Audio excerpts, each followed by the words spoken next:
When you say clinical care, does that mean as an anesthesiologist?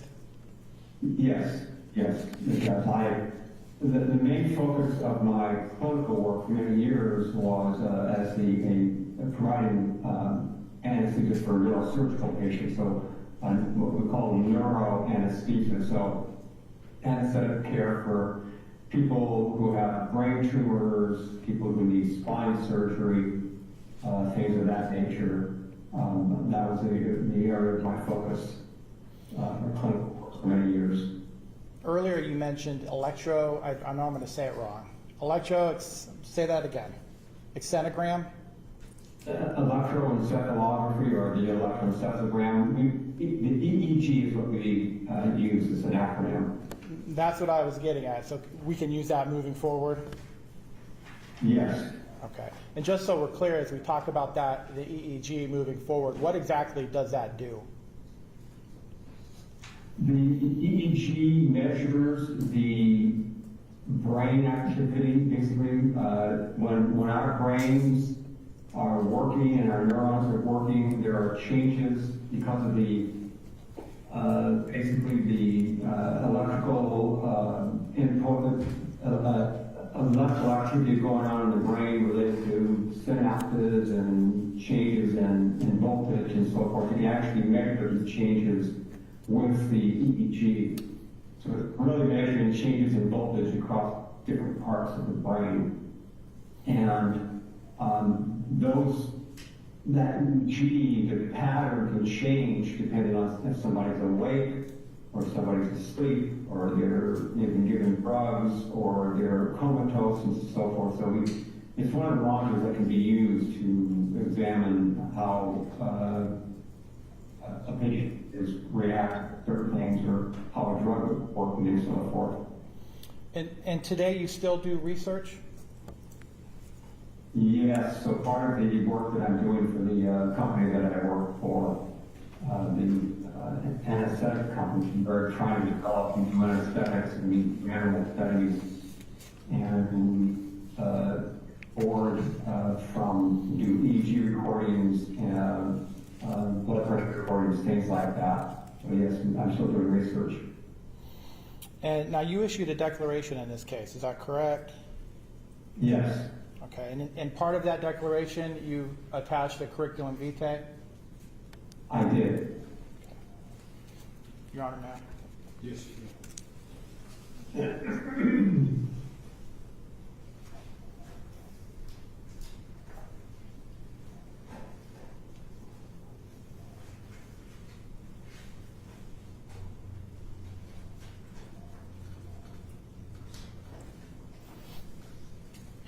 Do you?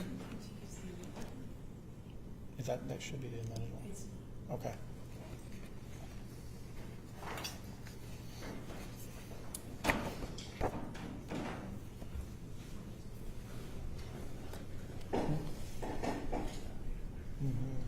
Okay. Your Honor, it looks like I gave a copy of the one that wasn't amended yesterday. So we can grab a copy of the amended one. What I would say, however, is the only thing different between that and what we've provided counsel in the court is the under penalty of perjury. There's no other changes. So I think for the sake of time, probably best to move on, and we can provide the court with the updated version. Does that work? that works. Perfect. Dr. Antonini, do you happen to have Exhibit M handy in front of you? That's your declaration. I have a copy of my declaration. It doesn't have the exhibit label on it, but it is the one that I submitted to you. Okay. Was it the one that you submitted yesterday? Yes. Okay. Do you want me to refer to that? Yes, please. Oh, I have it in front of me. Okay. And that's the declaration that you submitted yesterday? Yes, it is. Let's just to confirm, at the very end, actually, we'll look at page 17. Yes. Actually, where is that? It is. Aha. Page 1. Does it say I hereby declare under the penalty of perjury and say? Yes, it does. Okay, thank you. You have the right one, we don't. This is a copy of the one that was submitted yesterday, correct? The one that I have in front of me, yes. Sorry, Monday. I keep saying yesterday, it just feels like it went so fast. Okay, thank you.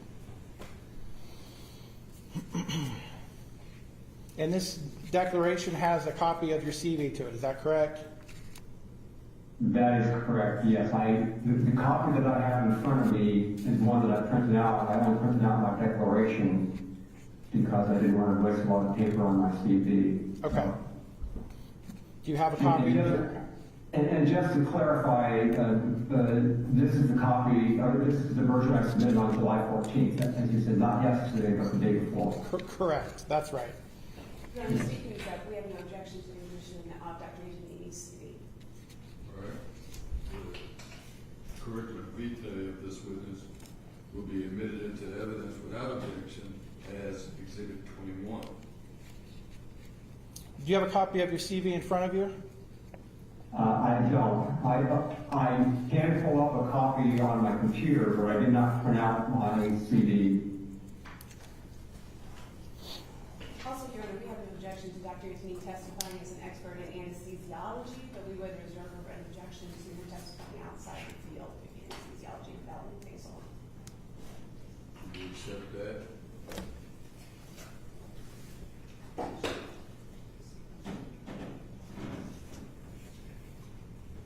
We agree, Your Honor, that's fine.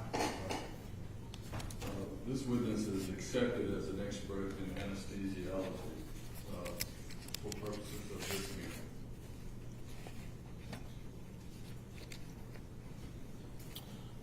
Quickly, if I may, on your CV, could I direct you to page 9?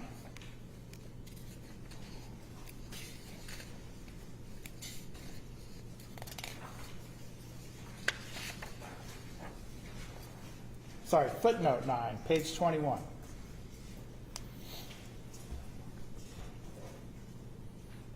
Yes. I'm there. There's a reference to how often your research publications have been cited. You see that? Yes. And how often has your research publications been cited? When I checked on, looks like it was July 9th of this year, there were over 5,600 citations with my work. There's a reference to a Sylvia or BV. What does that mean? So this is I'm not sure you call it a study, but it was a work that was done by a group of scientists and people publish, and they worked with the publisher to try to identify the leading scientists in the world. So basically, as I understand the methods, they would look at all the papers that have been written in the last, I don't remember the exact time period, might have the last 40, 50, 60 years, and they look at how often each of these papers were cited, and then the authors themselves, and they rank them according to how often the authors have been cited. And based on the number of authors and scientists in the world, they approximated, I believe, to be around between 8 to 10 million, I think. My ranking was in the top 1.5%, which I know that sounds pretty good, but there are probably about 100,000 more people, 100,000 people in front of me. So, because there's so many scientists and authors and all that, but that's basically what that refers to. Okay. You've been accepted as an expert in anesthesiology. Have you testified as an expert as well in general medicine? Only related to issues around anesthesiology, patients that have comorbidities, things related to, for example, if they've had COVID or heart disease, things of that nature. but primarily related to how those conditions affect how they would react to anesthetics, basically. Your Honor, we would also tender Dr. Antonini as an expert in general medicine as well. We don't believe there's been sufficient foundation, Your Honor, nor, we do not believe there's been sufficient foundation, nor am I sure that that's even going to be relevant to the testimony. All right. What do you say? Dr. Antonini just testified that he has testified as an expert previously in the field of general medicine as it relates to comorbidities and anesthesia. In this case, that's specifically what at issue, as Mr. Black, it's already been established, has diminished cardiac function. And so we believe that Dr. Antonini is specifically qualified to testify related to those effects on his heart, as he's testified before, as an anesthesiologist, but also as a physician who's been doing this work for 35 years. Counsel? Again, I don't think there's been sufficient testimony to establish Dr. Antonini to testify with respect to the comorbidities of my client's cardiovascular disease.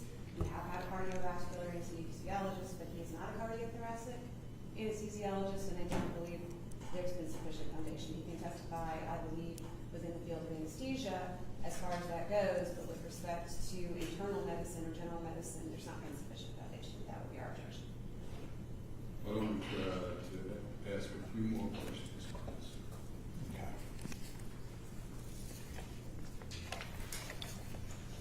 Dr. Antonini, as it relates to comorbidities and Mr. Black's heart condition, are you familiar with it from looking at his records? Yes. Okay. And in your experience and education and publications, have you had occasion to deal with people who have a heart condition similar to Mr. Black? Yes, absolutely. So, one of the anesthesiologists is sometimes called the internist in the operating room. So we have to deal with patients that have a lot of comorbidities. They have heart disease, they have pulmonary disease, lung problem, diabetes, etc. We manage those conditions in the operating room. In particular, because our drugs and what we do have an impact on the cardiovascular system, we have to be very aware of the comorbidities related to the heart and the lungs. So, for example, in this particular case, Mr. Black has a poor ejection fraction. That is something that we commonly take care of in terms of patients having a poor ejection fraction. The ejection fraction, by the way, is it's a measure of, and Dr. Van Norman talked about this, it's a measure of how well the heart is pumping, basically. And if it's a low ejection fraction, then the heart's not pumping as well. And we take care of things like that all the time. So that's why I say that I'm aware of these conditions and how patients deal with them and how they're treated, and especially how they are, how we manage them in the operating room. The court will allow this witness to testify as a witness as to comorbidities related to anesthesia.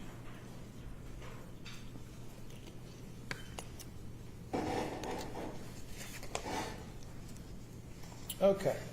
Turning to back to your declaration, Your Honor, I would ask for permission for the witness to have in front of him to refer to when necessary.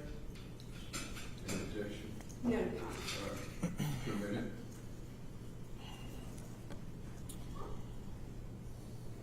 On page 2 of your declaration, you have laid out the scope of your engagement in this case. Is that correct? Yes. And what is the scope of your engagement for this case? Primarily to address the questions or issues related to the actions and efficacy, as I write there, pentobarbital, as it would be delivered in this protocol, and especially related to this inmate, Mr. Byron Black. So I was asked to talk about and address my opinion related to how pentobarbital would affect just sort of the average person who doesn't have comorbidities, and then specifically address how the actions of pentobarbital would, what they would be in someone like Mr. Black. Did you review this declaration before you testified today? Yes. Is everything you wrote in it still true and correct today? Yes. Have you been paid any compensation for being retained as an expert in this case? I have. And does the fact that you were paid compensation have any impact on the opinions you've rendered here? No. And this declaration that you issued today was issued at to a high degree of medical certainty? Objection leading? I'll allow that. Yes, it was.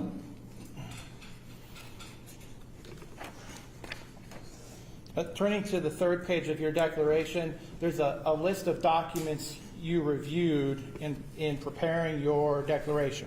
Is that right? Yes, there's a list there. Okay. And so did you review Tennessee's lethal injection protocol? Yes. And did you look at Mr. Black's medical records? Yes. And you also reviewed Dr. Van Norman's declaration for this hearing? Yes, I did. And then you have a list of materials reviewed. You reviewed those materials as well? Yes. Okay. Doctor, let's talk a little bit about what happens when pentobarbital is administered to a person. Now, are you aware of the amount of pentobarbital that is administered under the Tennessee's lethal injection protocol? Yes, my understanding is 5 grams or 5,000 milligrams. How does that compare to the amount of pentobarbital that is administered in a clinical setting? Pentobarbital would be administered, it depends on the clinical setting, but if it were to be used as an induction drug to induce anesthesia, for example, and this was studied many, many years ago, it's going to be a similar dose to what is used, or similar to thiopental. So it's going to be around approximately 5 milligrams per kilogram of pentobarbital. So in a 100 kilogram person, 5 milligrams per kilogram times 100 is about 500 milligrams. So a clinical dose would be around 500 milligrams, but again, it depends on the patient and so forth. And so when you're receiving 5,000 milligrams versus 500 milligrams of pentobarbital, can you explain what happens when that administration begins? Yes. So when 5,000 milligrams of pentobarbital is starting to be administered, of course, you have to give the first 500 milligrams. The injection goes in, and there's 500 milligrams that have gone in. That's the clinical dose that I just talked about. But they continue to administer more pentobarbital, and they get to the end where they administer now 5,000 milligrams total. So breaking that up, the clinical dose that first goes in, and when I say first goes in, I mean it actually enters into the body, into the person's body. You would expect there to be the usual clinical effects from that first 500 milligrams. Is that the person's going to be very quickly sleepy and then unconscious, and actually they could have periods where they're not going to breathe. But again, we're following up with more pentobarbital. So as they get more and more pentobarbital in, you begin to really affect the brain that's more profoundly depressed. You start to have effect on the heart, so the blood pressure decreases. There's cardiovascular collapse. where the heart and the circulatory system just cannot maintain blood pressure or blood flow. There's no breathing.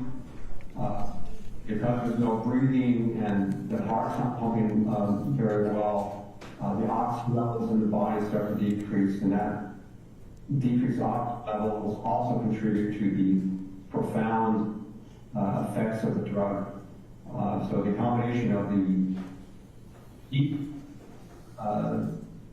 pentobarbital, the low blood pressure, and then the no blood pressure, and then the lack of breathing and no oxygen, all those together cause a person to die. How long upon the administration of pentobarbital would the person become unconscious, in your opinion? Once the clinical dose has been administered, it actually enters into the person, probably in the order of 20 to 30 seconds. I made that distinction about entering into the person because just because you start the injection doesn't mean that the drug is actually getting in.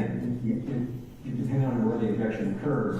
It's going to take maybe a few seconds for the drug to get into the body. But once it starts to get into the body, that clinical dose is around 500. I'm estimating 20 to 30 seconds based on clinical experience with thiopental and then also based on published work by study. Now, your declaration references a study by Ailman and by Buell to support that conclusion? Yes, those are two papers that I did cite, the both horse studies. Now, Dr. I have human studies as well that I had cited. So Dr. Van Norman criticized your references to those studies. Do you know where the Ailman study was conducted? That was done at UC Davis. At the veterinarian school? At the veterinary hospital there, yes. Is that a good vet school? Objection, Your Honor. Public regulation meeting. You can answer. The UC Davis Veterinary School is often number one in the country and maybe 1, 2, or 3 in the world. So it's one of the top veterinary schools in the world, basically, and certainly in the nation. Now, you listened to Dr. Van Norman testify on Monday and criticize your reliance on those studies, particularly because they were horses. How does this translate to humans?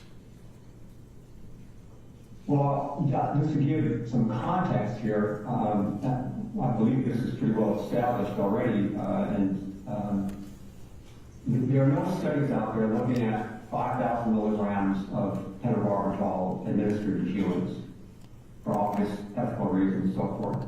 So we rely on, at least I need to rely on, and I think Dr. Van Norman does as well, anybody who needs to rely on work, published work that is somewhat close to what's occurring with the protocol. So in these horse studies, they administer large doses of pentobarbital to cause euthanasia.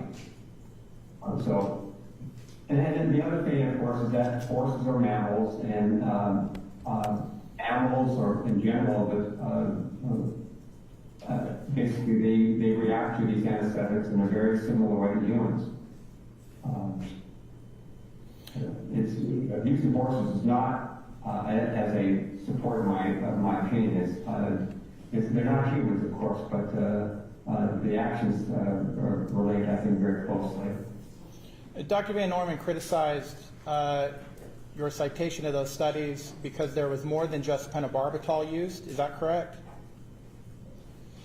In the Ailman study, yes, there are different groups that receive different adjuvant drugs, but I would point out that in the study, the authors themselves state that the overdose reactions that they were observed were related to the pentobarbital. So they believe that the pentobarbital is the drug that is causing these effects. Of course, yes, these other drugs, there are confounding factors there, of course, I get that. But if you look at the Buell study, the other one that I cited, there are actually two groups in that study that received only pentobarbital. So we have a clean study there in terms of only pentobarbital, and those data are consistent with, my opinion, about the 20 to 30 second range.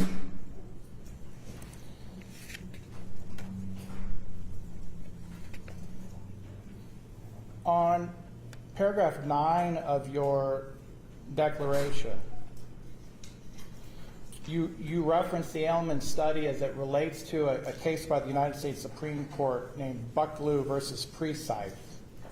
And for the record, that's 587 U.S. 119. Did you testify in that case? Yes, I did. I was, obviously I didn't testify at from court, but the case that arose in the district court, I testified there, and that was eventually appealed to the U.S. Supreme Court.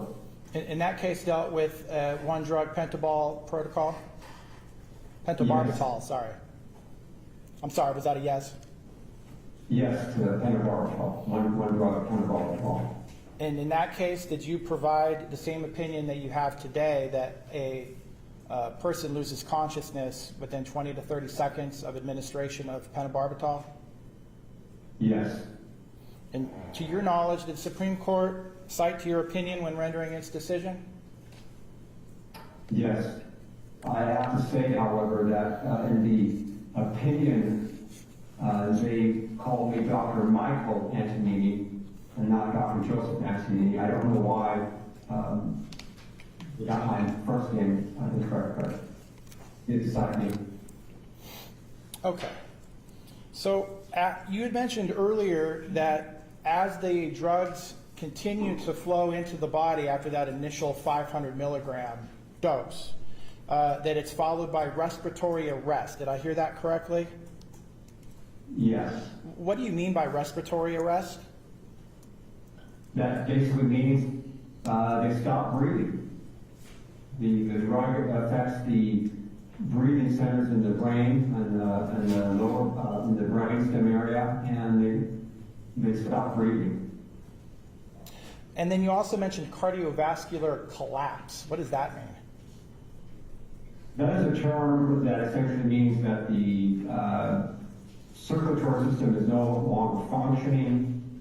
It cannot maintain a blood pressure, so the blood pressure becomes very low. The flow of blood becomes very, very low, and it is insufficient to maintain life. And then your declaration, I believe it's on paragraphs 13 and 14, mentions that pentobarbital then causes brain suppression. What do you mean by brain suppression? So if you look at the effects of pentobarbital, gabapental, and barbiturates in general on brain activity, such as the EEG becomes suppressed to the point where it's actually what we call isoelectric or flatline, and that is what occurs at higher doses of these drugs. And then, of course, from a clinical perspective, the subject or the patient or whoever is unconscious. They don't respond to stimuli. They don't respond to commands. They're basically in a deep coma. Which by the way, we use drugs like pentobarbital, gabapental, produce what's called a medically induced coma. We probably, it's most of the time these days we're going to use a different drug called propofol, the milk white substance, but you can do it with pentobarbital as well. Now, in the administration of 5,000 milligrams of pentobarbital, after that original 500 milligrams, how long would you expect until EEG silence, until there's brain suppression? Well, the brain suppression is going to occur even at 500 milligram dose. It may not get to the point of a flatline, but you can see slowing of the electroencephalogram or the EEG, but you're starting to see that kind of brain suppression. And then at a larger dose, in the study that I cited there, about 17 milligrams per kilogram, you begin to see basically isoelectric. And how, I'm sorry, go ahead. You begin to see the isoelectric or flatline EEG. And on paragraph 13 of your declaration, I believe you said it would occur, expected to occur within 60 seconds after initiation. Is that correct? Yes, that's my estimate based on the studies that I cited, as I said, with the administration of horses. There are other studies in different species that basically show the same thing, but yes, that's my opinion related to my understanding of the actions of pentobarbital as I cited in those horse studies, but also human studies, as I said, I pointed out that the study there, that study, which is the one in paragraph 13, there's actually two there. The dose, the drug was given very slowly, much more slowly than would be administered in the execution study. So I would expect the actual EEG to go flatline probably sooner than what I said as far as the 60 seconds, but not by much. I expect it to occur within 60 seconds though. Now, cardiovascular collapse and an EEG silence, the lack of brain activity, is the person unconscious while that's happening? Yes, they are. Okay. And then how soon could it be expected that death would follow? Well, it kind of depends on how you want to define death. I know that seems like maybe a silly proposition, but there are different, people use different criteria for death. So, for example, in some of the studies, such as the illness study and fuel study, they had sort of what you call the clinical signs of death. But in humans, we look at the patient and if they have no response to stimulation, they're not breathing, they have no heartbeat that we can feel or pulse, we can't hear any heart sounds, things of that nature, we would declare death. Now, to get to the question, when we give pentobarbital, people will become animals for that matter, will become unconscious, they'll stop breathing, they have cardiac collapse. But the heart is sometimes an organ that will continue to have these occasional beats after that. And so the actual time when the heart stops, that could be 10, 15 minutes after the drug has been administered until you see the final heartbeat. So at that point, they say, okay, well, the person's now dead or the animal's dead. But you can get these agonal beats for some time. What's an agonal beat? An agonal beat basically means one that is right at the point of death, so you might see an occasional beat every 20 or 30 seconds. And for anyone who's had to take an animal in, like a dog that be euthanized, you'll see agonal breathing, or you get the animal becomes unconscious and then they have this gasping maybe a minute later, and that's just the last efforts of the body, of that part of the body, to try to hold on to life and try to do that. Of course, eventually it all stops. Turning to back to paragraph 8 of your declaration. You've opined that a person that's given 5 grams or 5,000 milligrams of pentobarbital would not inflict, or they wouldn't feel pain. Can you explain your conclusion? Well, because the drug is causing such severe depression of the nervous system, and the individual deeply and profoundly unconscious, I do not believe that they are capable of experiencing pain. Pain is the conscious awareness, basically, of a noxious stimulus, of something that's not an injury to the body. So you have to be conscious in order to experience pain. Now, Dr. Van Norman explained in her declaration that Mr. Black would be more sensitive to pentobarbital because of his depressed cardiac function. Do you agree with that? Yes. Why? Just in general, just from our clinical experience, but also if you look at published literature, and this is something that's very important that we have to teach to anesthesiology residents, is that if somebody has comorbidities, especially if somebody has a depressed heart function, they can be very sensitive to the drug.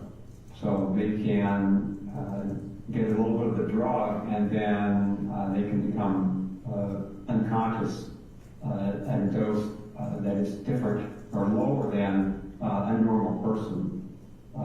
So that's an issue. The other thing that occurs here is that Mr. Black, I believe, is 68 years old. So as we get up in age, we become more sensitive to drugs, to defective drugs. So that's also a factor. And so anyway, just combine all that, I would expect him to be more sensitive to the pentobarbital. So because of Mr. Black's depressed cardiac function, would you expect him to become unconscious quicker than 20 to 30 seconds? Possibly. So it does take some time for the drug to enter the system and be pumped around, but once it gets to the heart and to the brain, it's going to be have its effect. So it's possible that he might actually be a little bit more sensitive in that regard and maybe become unconscious a few seconds before that. But 20 to 30 seconds is so fast to begin with. There's really not much movement that you can make it shorter. Now, you do dispute Dr. Van Norman's discussion regarding awareness during anesthesia. Is that correct? Yes, I do. And broadly speaking, is that related to the isolated form technique? Yes, the study that she cites that used the isolated form technique, I do not think inform our understanding, opinions, at least my opinion, around what would happen in executions. Okay. Give me just a second. Yeah, I'll take the updated one too. Is this all? There's an updated,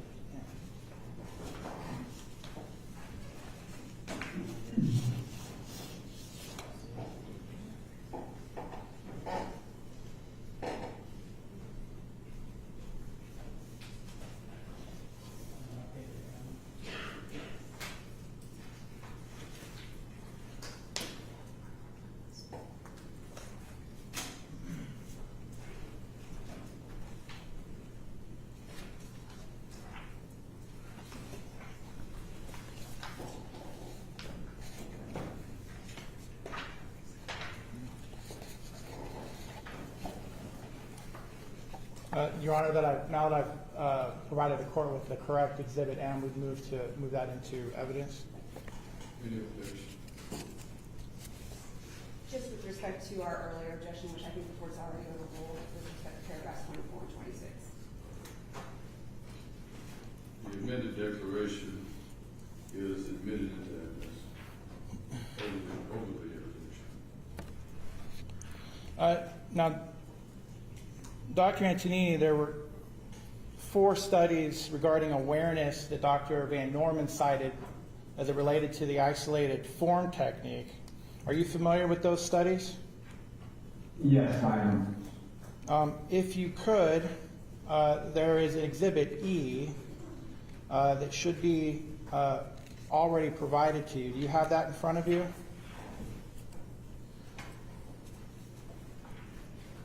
Give me a moment. I didn't, because I didn't know what I was front of me. I don't have all those documents actually in front of me, so. Did you say E? Yes, sir. Okay. That's the I.F. Russell study? Yes, I have it in front of me. And what's the name of that study? It is midazolam, alfentanil, an anesthetic, and investigation using the isolated forearm technique. Okay, so I keep saying yesterday, Monday, we saw a short video of the isolated form technique. Did you see that? Yes, I did. And you're familiar with the isolated form technique? I am. Okay.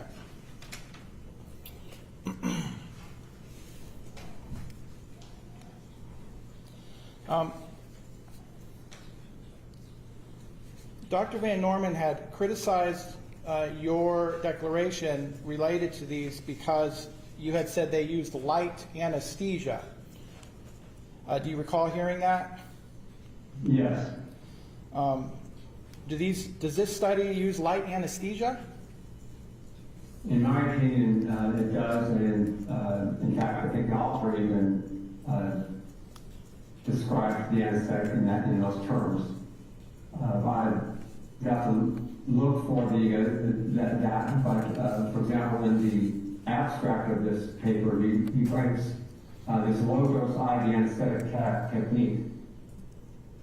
So obviously, he considers it. The term, we use the term light anesthesia, that means not much anesthesia, basically. Right. And this particular study, I'll take you to table 1, which on the second page. Yes, I have it here. Okay. Can you explain to the court what is happening here in table 1? This is just a table that describes the actual drugs and drug doses that were used in the study. So if you look at across the table, you have midazolam bolus, you have midazolam infusion, alfentanil bolus, alfentanil infusion, and propofol bolus. So those are the drugs that were used for anesthesia here. So bolus means, the term bolus in the medicine means the injection of an injection very quickly of the drug.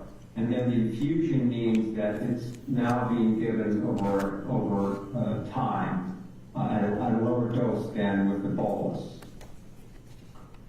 And then going down the table where it says induction and maintenance and then it says increment, the induction means that those were the doses that were used for induction. So, for example, midazolam bolus induction is 200. So 200 micrograms per kilogram was used to induce the patient. And then keep on going, it says an infusion was started of 150, and that's micrograms per kilogram per hour. And then moving on, alfentanil was administered as a bolus, and then an alfentanil infusion, and so forth. And then the next line is maintenance. Maintenance just means the drug is now continuing, and you're maintaining the anesthetic state, basically. So, for example, the midazolam would have been going at 150, and then the alfentanil at 60. The next three relate to if something happened where the patient was lightly anesthetized, then they would give additional drugs. So, for example, this PRST greater than 2, that's the scores from this in table 2. And that just basically refers to physiological signs that we would monitor that indicate that maybe the person's becoming too lightly anesthetized. So they would give more drug there. Incremented response means basically if the person actually responded to a command to move their hand, and if they had pain present, they would get an additional drug. So that table basically just describes essentially the anesthetic management in these patients. And you're critical of this study because of the percentages of patients that provide a response. Sorry, I knew you would objection. I'll withdraw. Why else are you critical of this study relied on by Dr. Van Norman? Well, a couple of things. Number one, as I mentioned, they use the light anesthetic, and he admits that. The second thing is that I want to make sure that everyone understands how these types of studies are conducted. Generally speaking, what Dr. Russell has done is that he would play a tape, recording tape to the patient. And on that recording tape, it would say, Mrs. Jones, this is Dr. Russell. If you're awake, please move your right hand. Things like that. And that message is basically delivered on a continuous loop. So every minute, the patient hears that command, that message. Every minute, before surgery starts, after action, and before surgery starts, and then right up just a few minutes before surgery ends. Now, if you go to the bottom of page, I guess it would be page 43, which I guess would be the second page of the document, where it says results. At the bottom paragraph there, where it starts, the surgical procedures included. Then he gives duration of surgery about a meeting with around 60 minutes. So basically, if that tape is being played once every minute, there were 60 on average, 60 commands to move. Well, there were 33 patients, and on average, 60 commands to move. And 33 times 60 means like approximately 1,980, again, approximately, so it's around 2,000 commands to move were played to these patients. And then if you go to the next page, which has table 4, it actually describes the patient who moved, who had a command, who received a command to move and actually moved. So, for example, patient number 1 had a reflexive movement, which was not a command to move, it was just a reflex movement. Unverified was one where they weren't sure, and then verified is one where they were sure that the subject moved, and so forth. So if we add all those up in table 4, the reflex movements, the unverified, the verified, there were about, I think, when I did the counting, there were 115 total. So 150 total responses divided by 2,000 commands to move. So yes, it's true that all these, many of these patients had episodes here and there of where they needed to move, but it's not as if they were awake during the whole thing. The 115 divided by 2,000 is about 5%. So 5% of the time they were moving with this light anesthetic. So it's a little bit, you have to make sure your numbers you're using here in terms of the statistics, because many of these patients did have some movement during surgery, but it wasn't as if they were moving all the time, responding to all of the commands. So that's an important thing to understand about how some of these studies are done. And I'll just say that other studies that Dr. Russell has done should have similar findings where basically the actual percentage of response is very low. For this particular study, do you believe it speaks to whether Mr. Black will feel anything or be aware after receiving a dose of 5,000 milligrams of pentobarbital?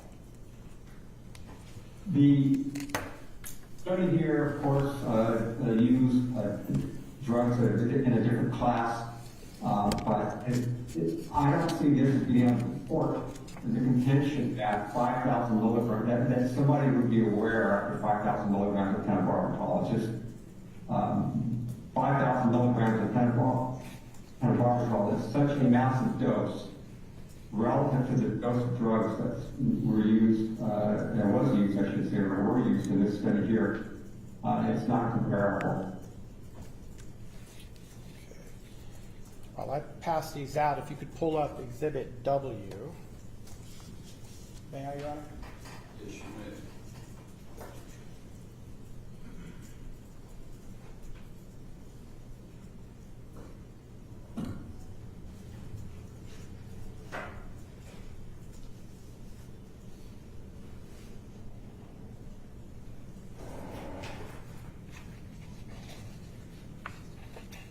Do you have what's been marked as Exhibit W pulled up? Yes, I have it here. And what's the name of that study? Absence of memory for intraoperative information during surgery under adequate general anesthesia. And this is also by Dr. Russell, is that correct? Yes.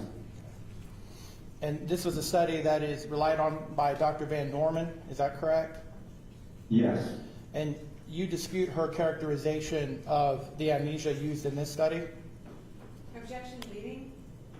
Rephrase, please. Do you disagree with Dr. Van Norman's characterization of this study? I do. How?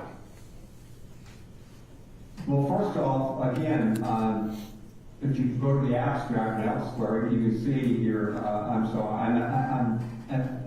it's called the summary, not the abstract. So that's on page 1, right there on the left-hand side at the top, where he writes, we conclude that during light general anesthesia with nitrous oxide, so he admits, says that this is a light general anesthetic. Now, so that's the first thing I did, that he himself says that this is a light general anesthetic.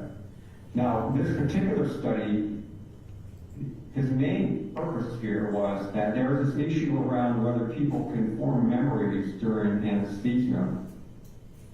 And he wanted to get to an anesthetic level where subjects don't respond, and then see whether they have memory. So he actually wanted to completely abolish any responses during surgery to the command and move. And that's what he did. So if you go to page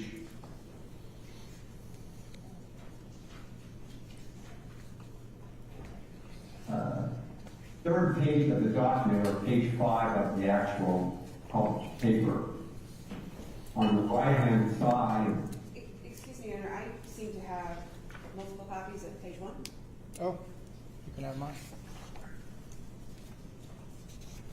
Actually, I need mine back because I'm marking. Oh, sorry. Go ahead. So on page 5 of their paper, over the third page of the document, which on the left-hand side starts with results. Let me just first say that this paper is a little bit done differently. Half of the patients received the message to move, and the other half received basically just radio noise or static. They didn't receive any message. So out of a total of 68 patients, half of them, or 34 of them, actually received the command to move. And you can see at the bottom are the table 3, which is right on the left-hand side, the tape exposure, the number of minutes that they heard the command, around 44 minutes. So again, every minute they're getting this message to move. And then if you go now to the left-hand side, towards the top, the second full paragraph where it says, no patient responded to commands during surgery, but 2 patients with RSG exhibited, and then patient group CG exhibited reflex responses. So the thing I want to point out is that at this level of anesthetic, it was still light, but it was deep enough, and no patient responded to command. And that was intended. But he wanted to show that even when they're not moving to command, could they be developing these memories? And so he wanted to get to a point where none of the patients moved. Even though he says in his summary that it's a light anesthetic, it was still a little bit deeper that none of the patients moved to command.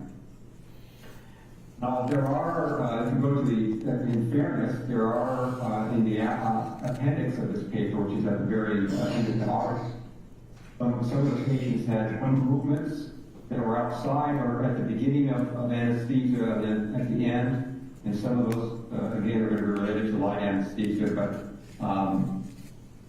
this study that was cited actually showed during the period where the commands were played on the tape, none of the patients responded. Do you believe that this study speaks to whether Mr. Black will feel anything upon administration of 5,000 milligrams of pentobarbital? No, I don't think it doesn't inform us at all what would happen to him. If you could open up Exhibit V.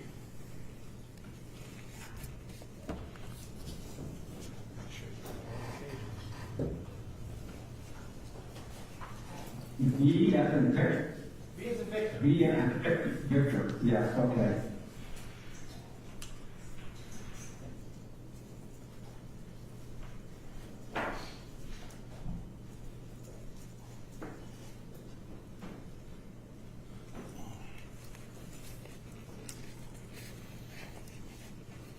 Is this another study relied upon by Dr. Van Norman?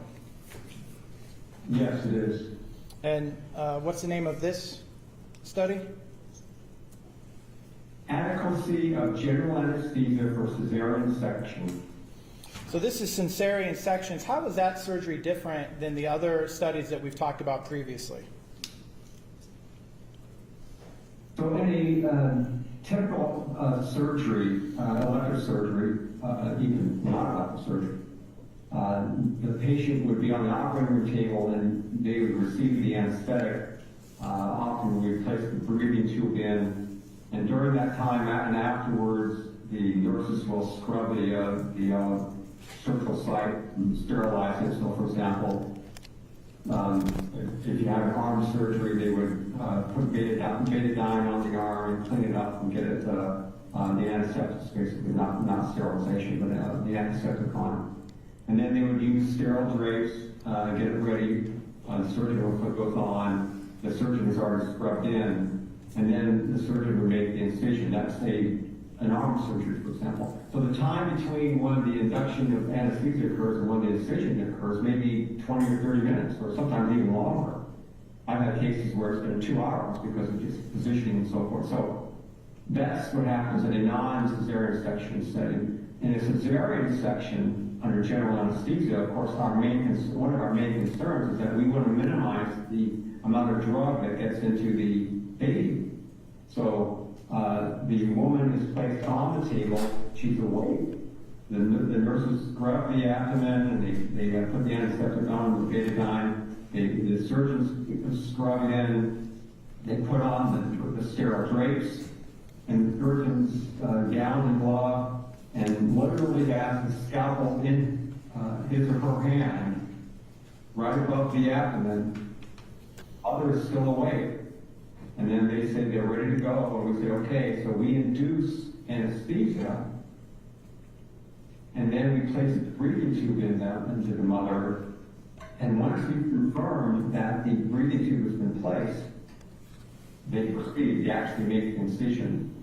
So the mother only gets a relatively small amount of anesthetic for the induction when it's happened. So that's obviously I shouldn't say obviously, but that's a light anesthetic. So no wonder there are some women who have experiences of being aware during that part of the operation. And that's basically what happened here. That type of approach is done here.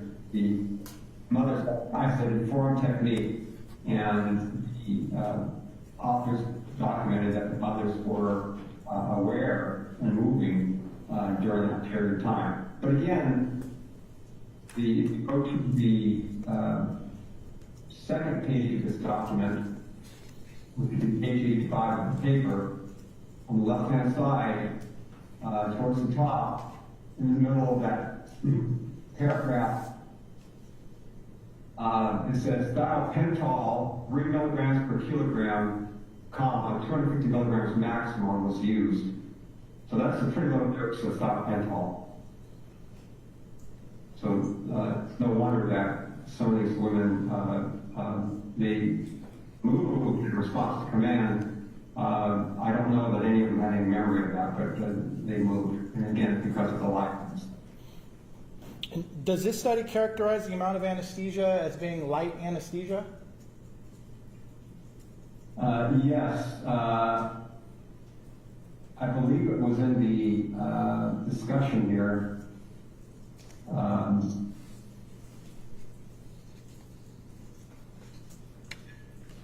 Let's see. So at the very bottom of the fourth page, I guess, yes, the bottom of the fourth page, which would be page 87 of their paper, they talked about the benefits of the light general anesthesia may be desirable for infants that may be proven to protect the mothers from perceiving pain and stress. So they talk about that. Also, in the paragraph above that, the last sentence, our technique detected awareness as well as pain perception in paralyzed patients under light general anesthesia. Does this study inform your opinion on whether Mr. Black will feel pain upon the administration of 5,000 milligrams of pentobarbital? No, this study used 250 milligrams of thiopental. That's 5% of the dose compared to the pentobarbital dose used in execution, to be used in an execution study. Okay, if you could open up Exhibit T, please.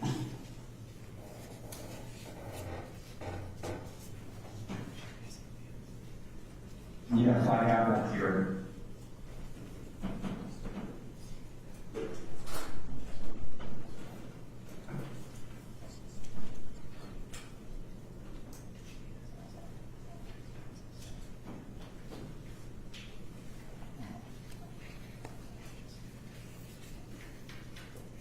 Are you familiar with Exhibit T? Yes. And is this a study that is relied on by Dr. Van Norman? Yes, she quoted or referenced the study. And what's the title of this study? Awareness detection during cesarean section under general anesthesia using an EEG spectrum analysis. And does this study use light anesthetic in your opinion? Yes, it does. How much? Well, this again, the cesarean section, as I described in terms of the induction and so forth, the dose of thiopental, maybe thiopental, it's called thiopental in the United Kingdom and elsewhere, but it's the same thing as thiopental. They use 4 milligrams per kilogram in one of the groups. The other group got another drug, which I'm not considered here, but the group that received the barbiturate, that was thiopental 4 milligrams per kilogram. Okay. Let's move on.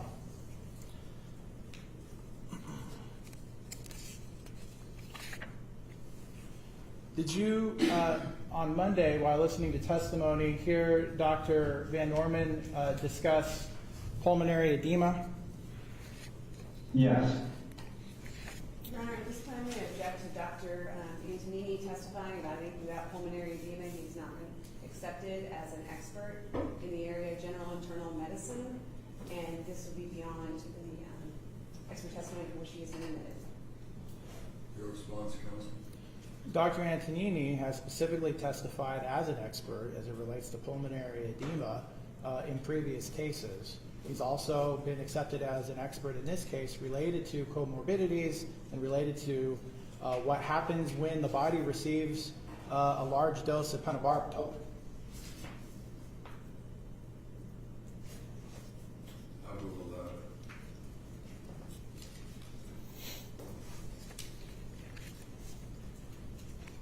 allow it. Just quickly, doctor, to your knowledge, is there evidence that lethal injection of 5,000 milligrams of pentobarbital causes pulmonary edema before death? The simple answer there, I guess, is no, there is no evidence. But there is no evidence that it occurs after death. We don't know. We don't know when it occurs. We have to be, make sure that we understand that there are no studies where somebody basically gave 5,000 milligrams. Again, I use the term study, and you couldn't do this in study, but there's no evidence that if you give 5,000 milligrams of pentobarbital, that the pulmonary edema that is found at autopsy occurred before death. There's also no evidence that it occurred after death, definitively. I've given reference why I think it can occur after death, and they're in my report. But there's no evidence either way, because the inmates, since those are the individuals that receive the pentobarbital, nobody's monitoring them while they're alive for pulmonary edema. And all we have is pulmonary edema and lung congestion after death at autopsy. So we don't know when that occurred. I provided evidence that it could occur after death. Dr. Van Gomen and others. Excuse me, at this point I am going to interject another objection because the doctor has testified he doesn't know. He's offered a theory. He's not an expert. He's not a forensic pathologist. So now we're getting into speculation for which there's no expert foundation for him to testify. Your Honor, his report has already been accepted, in which he has provided evidence as to when pulmonary edema may occur after death. I believe he's entitled to testify as to the references that he relied on. I will allow it.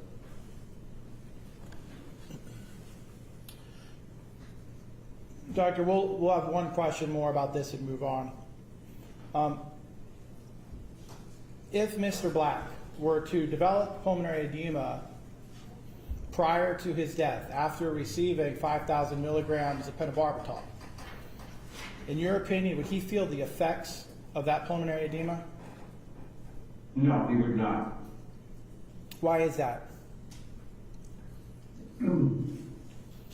Well, first off, recall that these drugs, pentobarbital, thiopental, have been used for decades. They were first introduced in the 1930s. And we know very well that these drugs cause unconsciousness. Clinical doses. If these drugs cause pulmonary edema at clinical doses of 500 milligrams, for example, and patients started getting pulmonary edema back in the 1930s, for example, when they first started using it, they'd say, this is a terrible drug. There's no way to use this drug. It's causing pulmonary edema in people. They would have abandoned that drug right then. But these drugs have been used in clinical doses for decades. So in my opinion, a clinical dose of pentobarbital causes unconsciousness. It doesn't cause pulmonary edema. When you get more and more of it, you just get deeper and deeper levels of brain compression, to the point of flatline.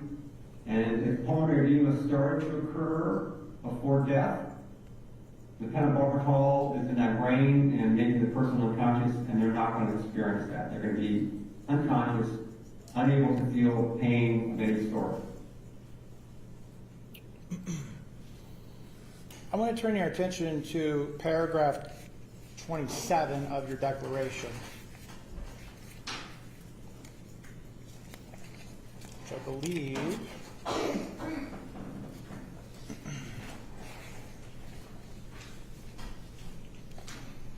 is on page 14. Yes. You mentioned that sometimes patients' abnormal cardiac rhythms require cardioversion. What's cardioversion? Cardioversion is basically where a patient has a abnormal heart rhythm, atrial fibrillation or atrial flutter, and the cardiologist wants to convert that into normal sinus rhythm or just a normal rhythm, and so you actually deliver electric shocks to the chest to do that. Is that with like paddles? How's that done? Yes. That is with paddles, it's not with paddles like you might see on the TV show where the person is holding it. There's cardiopulmonary resuscitation, they might use paddles, but for cardioversion, they use large, they're not electrodes, but they're just patches that go on the chest, and they're hooked up to the machine so that you actually deliver the electricity that way. Paddles is fine, we use that term, it's probably not completely accurate, but if that's the way that you understand it, or people understand, that's fine. And go ahead. I'm sorry. Were you done? I am, yes. And so in cardioversion, there's a shock delivered to put the heart back in rhythm. Did I understand that correct? Yes. And based on the testimony you heard on Monday and of reviewing Mr. Black's medical records, do you have an understanding that the ICD in his chest provides a similar shock? It will provide a shock, yes. Obviously, the shock is at the heart itself, not at the surface like the paddles. But yes, a shock will be delivered to the heart. And as an anesthesiologist, do you have clinical experience in a person undergoing cardioversion? Yes. I've done anesthesia for cardioversions many times in my career. And is the patient put under sedation? Well, the patient is given a dose of the drug, depending on what we're using, to the point that the patient is no longer responding to commands. The anesthetic management in cardioversions is a little bit maybe different than what we might do for other procedures because you don't want the patient to feel it or remember it. So you give a dose of the drug to get them unconscious briefly, and then the shocks are delivered. And quite often, what happens is that the shock actually causes the patient to actually open their eyes. Not all the time, but sometimes. And then,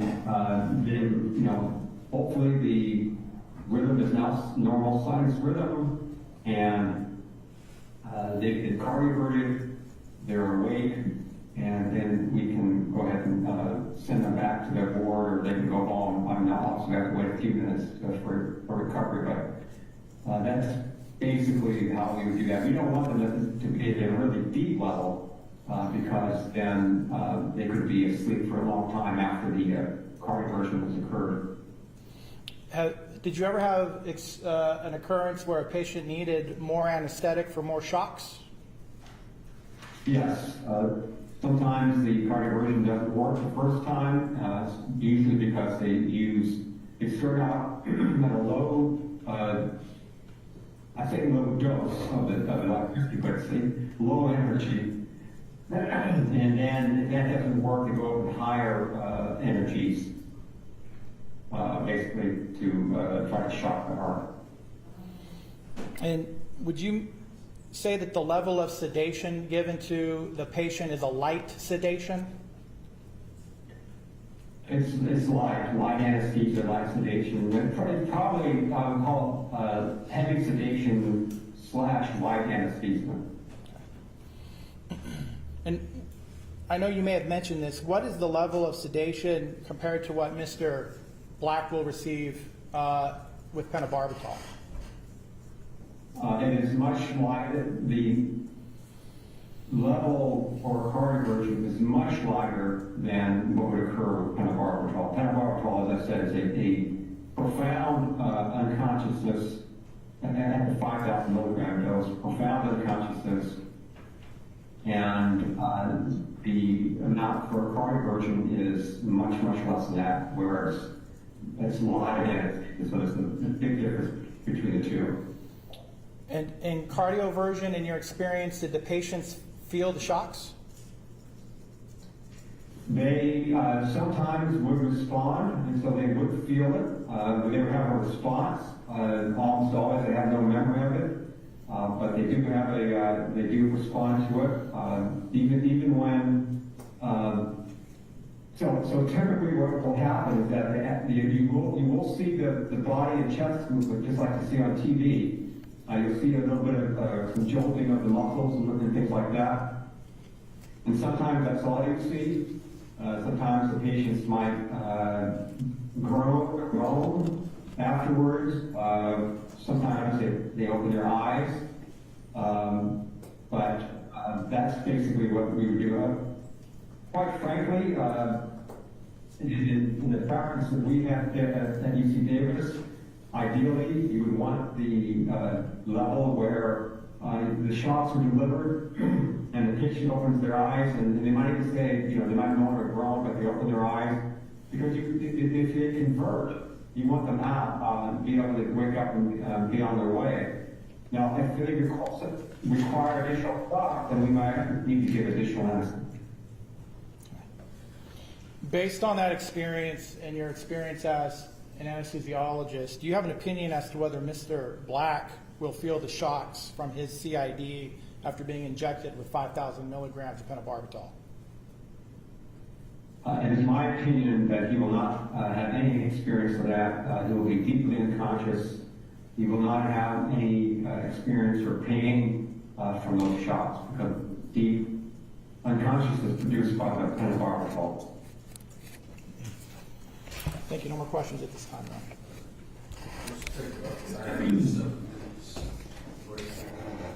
All rise.